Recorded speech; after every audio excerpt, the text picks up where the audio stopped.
सर्दी जुकाम एक आम बीमारी है जो अक्सर मौसम बदलने से, ठंड लगने या वायरस के संपर्क में आने से होती है। इसके लक्षण में बहती नाक, छींक आना, हल्का बुखार, गले में खराश और शरीर में हल्की थकान शामिल है।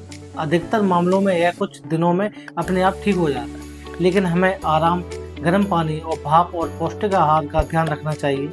सर्दी जुकाम से बचाव का सबसे अच्छा तरीका है हाथों की सफाई, मास्क का उपयोग और ठंडी चीज़ों से बचना। याद रखें, सर्दी जुकाम छोटी बीमारी है, लेकिन लापरवाही करने पर यह लंबी समय तक परेशानी कर सकती है।